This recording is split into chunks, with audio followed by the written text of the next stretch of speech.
Halo, selamat pagi, siang, ataupun sore kepada kalian semua anak-anak yang menyimak atau mendengarkan dari rekaman audio ini yang merupakan salah satu bentuk dari penjelasan untuk kalian yang memiliki gaya belajar auditori. Oke, pada kegiatan belajar 2 ini, yaitu pada materi persamaan garis lurus, kita bersama-sama akan belajar nih tentang submaterinya yaitu gradien. Oke, nah sebelumnya coba kamu amati kembali kalimat terakhir pada Big Idea. Di situ terdapat kata yang merupakan judul dari kegiatan belajar 2 ini yaitu gradien. Tapi tahukah kamu apa itu gradien? Gradien merupakan konsep dalam matematika yang menggambarkan tingkat kemiringan atau kecondongan suatu garis lurus pada bidang kartesius. Dalam istilah yang lebih sederhana, gradien dapat diartikan sebagai ukuran seberapa curam atau landai suatu garis. Secara umum, gradien dilambangkan dengan huruf M dan memiliki peran penting dalam menentukan arah serta sudut kemiringan garis terhadap sumbu koordinat. Besarnya gradien itu dapat ditentukan oleh perubahan nilai sisi tegak atau vertikal atau juga komponen Y jika pada diagram kartesius terhadap perubahan nilai sisi mendatar atau horizontal atau juga komponen X jika pada diagram kartesius. Nah, secara sederhana persamaan yang itu dapat kita tuliskan sebagai kemiringan itu sama dengan perubahan panjang sisi tegak atau vertikal dibagi atau per perubahan panjang sisi mendatar atau horizontal. Nah, buat kalian ketahui juga, garis itu dapat miring ke kanan ataupun miring ke kiri jika dalam suatu diagram kartesius. Jika miring ke kanan, maka gradiennya akan bernilai positif, dan jika miring ke kiri, maka gradiennya akan bernilai negatif. Kemudian, semakin besar nilai gradien itu, maka kemiringannya itu akan semakin curam pula. Sekarang kita sudah paham nih apa itu gradien suatu garis. Wah, keren bukan? Nah, selanjutnya gimana sih cara menentukan nilai gradien tersebut? Penasaran kan? Yuk kita kupas tuntas bareng.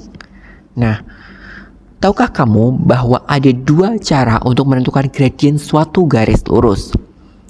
Nah, memahami cara ini sangat penting karena gradien tidak hanya menentukan kemiringan garis, tetapi juga bagaimana garis tersebut bergerak dalam koordinat kartesius. Yuk kita kupas tuntas. Yang pertama tadi, jika diketahui bentuk persamaan garisnya. Secara umum, terdapat 2 bentuk persamaan garis lurus yang sering digunakan. Masing-masing memiliki metode berbeda dalam menentukan gradiennya. Yang pertama, jika persamaannya itu berbentuk Y sama dengan MX plus C.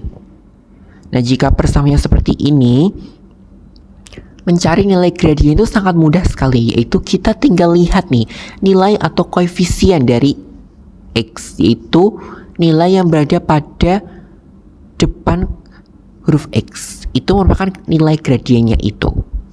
Nah, misal nih ada contoh persamaan garis Y sama dengan 2X plus 9. Nah, kita tinggal lihat nih koefisien dari X itu berapa sih? Yaitu 2. Nah, berarti gradiennya itu adalah 2.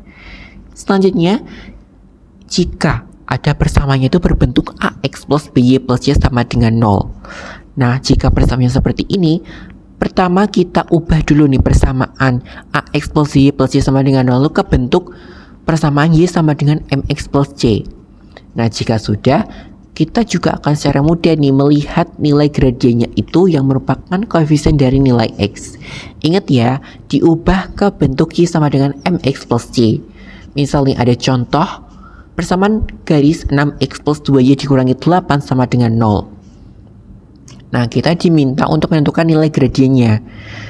Yang pertama jelas kita ubah dulu nih persamaannya ke bentuk Y sama dengan MX plus C, yaitu kedua ruas kita kurangkan dengan 6X ditambah 8. Jadinya 6X ditambah 2Y dikurangi 8 dikurangi 6X ditambah 8 sama dengan 0 dikurangi 6X ditambah 8, sehingga menghasilkan 2Y sama dengan min 6X plus 8. Nah, tujuan kita kan untuk menjadikan Y sama dengan, berarti kedua ruas kita harus bagi dengan 2, sehingga 2Y per 2 sama dengan negatif 6X plus 8 dibagi 2 juga, sehingga hasilnya itu Y sama dengan negatif 3X ditambah 4. Nah, sekarang sudah kelihatan nih berapa sih koefisien X nya tadi?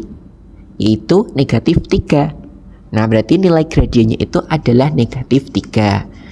Kemudian, cara menentukan gradien jika diketahui dua titik yang dilalui garis. Nah, lanjut untuk caranya itu semisal nih, ada suatu soal itu diketahui ada titik 5,0 dan 0,4. Nah, kita diminta untuk mencari nilai gradiennya.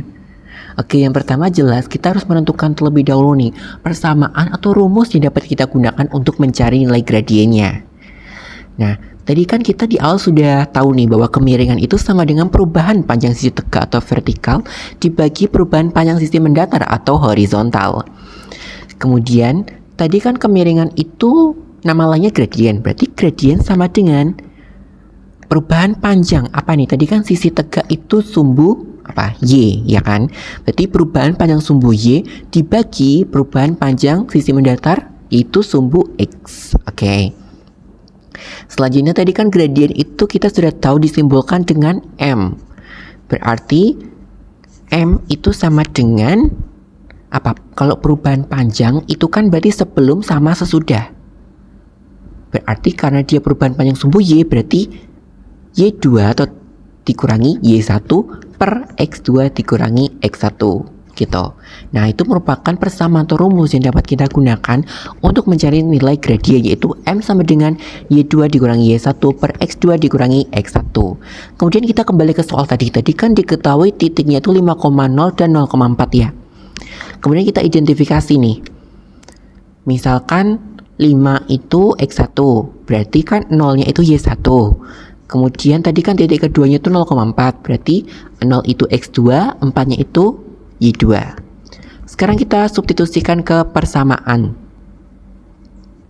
Nah, berarti kan M sama dengan Y2 dikurangi Y1 per X2 dikurangi X1. Berarti M sama dengan Y2 tadi berapa? 4 dikurangi Y1-nya berapa? 0 per X2. 0 dikurangi berapa? X1-nya 5. Nah, 4 dikurangi 0 sama dengan 4. 0 dikurangi 5 negatif 5, berarti 4 per negatif 5, sehingga hasilnya sama dengan negatif 4 per 5. Nah, di sini itu kenapa gradien negatif? Karena garisnya itu berarti miring ke kiri. Jika gradiennya itu negatif mengindikasikan bahwa garisnya itu miring ke kiri. Kalau positif berarti miring ke kanan. Nah, untuk selanjutnya itu ada hubungan dua garis dengan gradien. Sekarang kita sampai pada materi terakhir, yaitu hubungan antara dua garis lurus. Nah, materi ini sangat penting untuk kamu pahami karena dalam banyak kasus menentukan gradien suatu garis seringkali bergantung pada garis lainnya. Penasaran nggak bagaimana cara kerjanya? Yuk langsung saja kita simak materi berikut ini.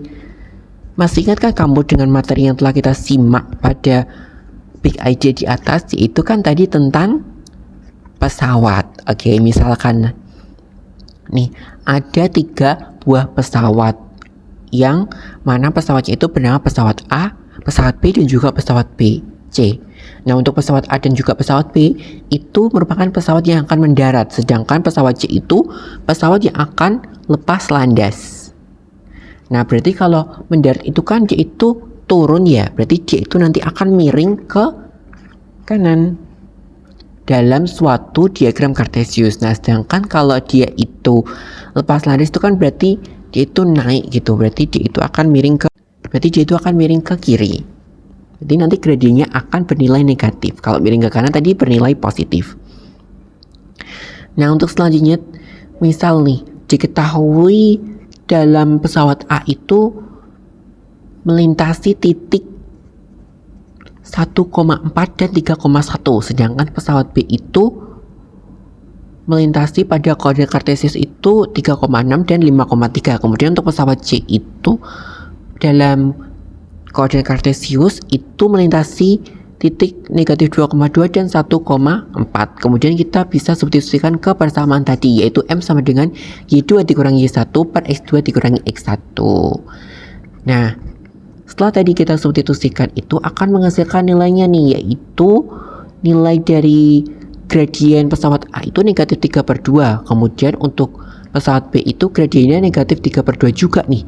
Kemudian untuk pesawat C nya itu 2/3. Nah, hal ini mengindikasikan bahwasanya pesawat A dan pesawat B itu berada pada garis yang sejajar. Sedangkan untuk pesawat C dengan pesawat A ataupun pesawat B, dia itu berada pada gradien yang tegak lurus dengan pesawat A ataupun pesawat B, sehingga gradiennya itu nanti akan saling berkebalikan. Nah, dari sini kita dapat menyimpulkan bahwasanya jika ada dua buah garis lurus yang sejajar, maka akan memiliki gradien atau kemiringan yang sama. Sedangkan jika ada dua buah garis yang tegak lurus atau berpotongan, akan memiliki kemiringan yang saling berkebalikan. Seperti itu. Oke, semoga mudah dipahami. Terima kasih sudah menyimak dan semoga dapat dipahami. Sampai jumpa.